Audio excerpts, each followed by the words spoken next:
So hello everybody. Hi. Today we're gonna tell you why we chose Canada and what were the other countries we've been considering. The first country we wanted to go to, or at least I did, was United States. And it's a great country and I would love to live there and work there, but unfortunately their system of immigration is extremely hard. Meaning that if you are not university or college student in Europe and you are not in part of the working holiday, which is only for 3 months, it's really hard to get there.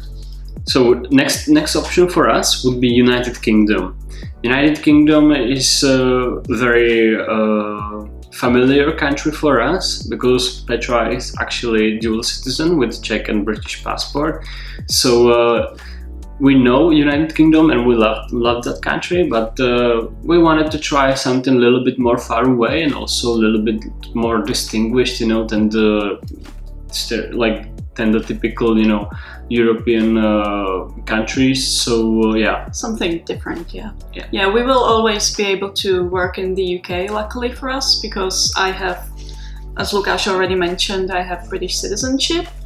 But we figured that since we're young and we're not looking to settle down quite yet, we might as well try somewhere further away.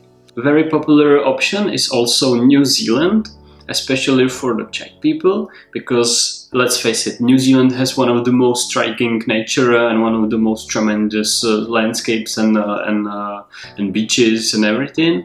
But unfortunately, their working holiday visa, they are time based.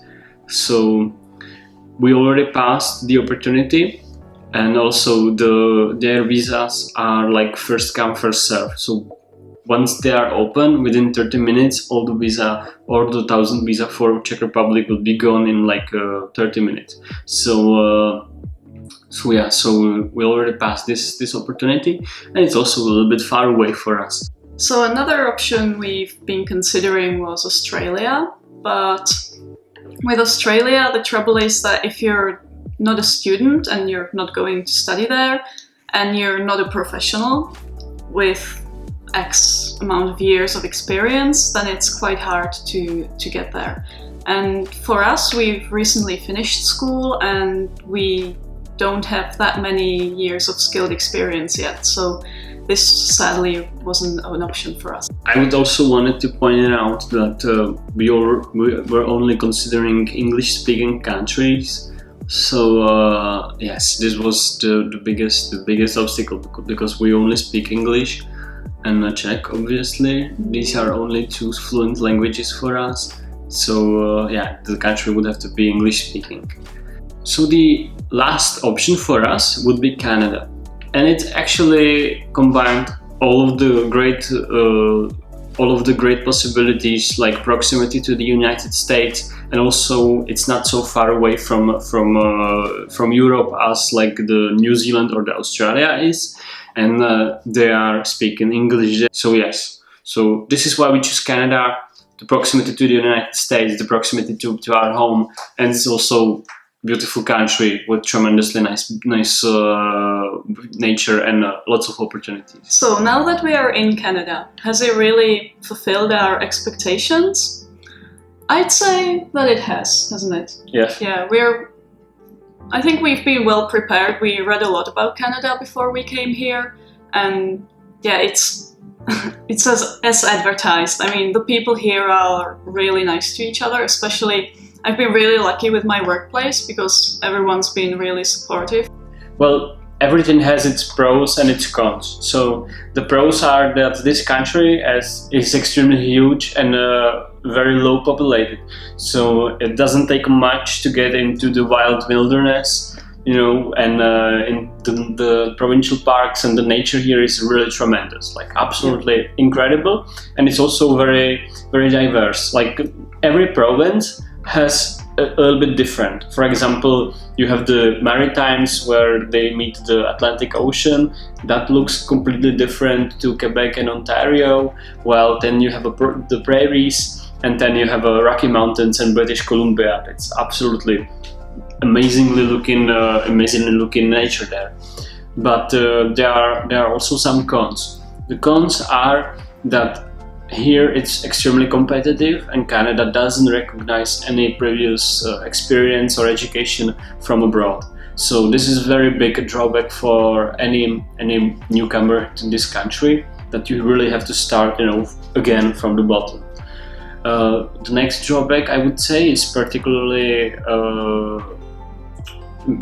connected with Toronto, that the cost of living is extremely high here, and especially if you want to have a car here, where basically in North America you can get anywhere without a car, it's really expensive here, So just for the insurance and the parking lot or for the parking spot, you will pay, in hundreds of dollars, plus the car on top of it. So this is just ridiculously high, and the cost of living here is also not that affordable, I would say. It's definitely better in Calgary or in other smaller cities. Yeah, we moved to the most expensive city in Canada, because we basically weighed up it's either you live in an expensive city or you have less employment options, which it turned out that